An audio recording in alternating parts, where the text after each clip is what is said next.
Hello, how you doing? I'm good, sir. All right, so tell us what's your name? Vincent.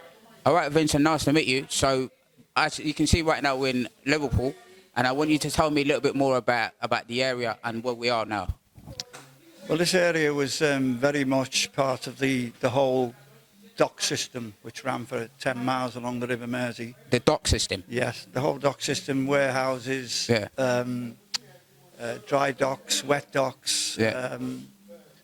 The whole thing would have been 100 years ago teeming with 100 years ago. horses and carts carrying Yeah. barrels of rum, Yeah. carrying tobacco, carrying cotton, all sorts of things, and storing them in the warehouses around this road and in Yeah. the city centre. All right, tell me about the history of, because I think I've heard people saying that, around this road there's an Irish thing. Tell me the history about the Irish. Well, during the thing. Irish famine, which Yeah. ran from roughly 1845 to 1852, Yeah. over 1 million, close to 1.5 million people fled the famine from Ireland. 1.5 million. Came over on the ships to Liverpool. Yeah. A lot of them intending to go to the USA. Yeah. A lot of them didn't make it and settled in Liverpool, which is why Liverpool has such a large Irish community. generation Yes. population Yeah. and a large Irish dimension. Yeah. And along the dock wall, just about 200 yards from here, Yeah. there's a plaque that tells you which actual dock they arrived at. Yeah. Yeah. And came off the boats, staggered off the boats. Was it the other side of the streets? Just the other side of the street, yeah. Oh, okay, yeah. And so there was close to 1.5 million people arrived here. 1.5 during those million 7 people. years, yeah. And starving, most of them starving. A lot of them died en route from Dublin to here. So it's quite really? a tragic story. Yeah. And I've just been to visit that place because my ancestors came over during that famine. Yeah. Oh, okay. I made the home in Liverpool, and here I am. I'm sort of third, maybe fourth generation. Oh, right, that's a great story that I never really heard of it before. If it wasn't for you right now, and I hope people need to make more, research and history about the Irish. That you know what I mean? Because I think that Liverpool is, you can't really talk about Liverpool without the Irish, of course. No, Liverpool is, I'd say, probably has the biggest Irish element of all English cities. Yeah. Glasgow has a large Irish element. Yeah. But Liverpool, of all the English cities, has, because of its geographical position. Yeah. We're 100 miles from Dublin here, and so it was. Yeah, it's not that far. 100 miles away. It's not that far. It's not that far, but in 1850, well, today it might take you 7 or 8 hours on a car ferry. Back then, it could have taken up to a week, depending on the tide and the winds. Yeah, it wouldn't have been a pleasant crossing, especially if you were dying of hunger anyway. Yes, 100%. So tell us right now what thinks that right now the new generations that don't know about the Irish history in Liverpool, that we all of us as a youngers, we need to go and research and make a lot more awareness about the Irish presence in this city. Well, I suppose a lot of the people in Ireland, at least 50% of the Liverpool population will have an Irish surname. Yeah. A lot of them don't realise that they're Irish because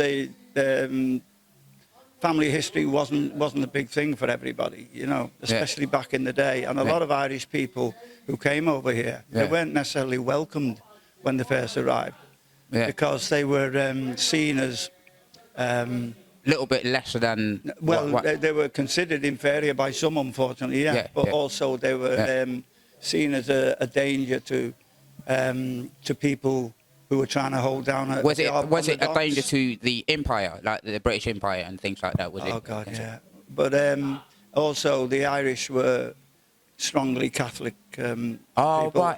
And here England in the 1850s was very, very much an Anglican country. Yeah. And people were worried that the Irish men were going to take their jobs on the docks. And a lot of them couldn't speak English, so you can see see how difficult it must have been. They weren't particularly welcomed. And it's the same today when immigrants are coming over in large numbers. You get the same reaction, and that's what it must have been like for them in the 1800s. So a lot of people now are descended from the Irish, people who live in Liverpool, but they don't realise it. They don't realise that they might be O'Reilly or McLaughlin. Do you think we need to do more about the Irish president, especially in history when teaching our schools, communities, to raise awareness about that? Well, I think anything that teaches the multiculturalism can have a good outcome, as it has in Liverpool, is a good thing. Yes, 100% support. Yeah.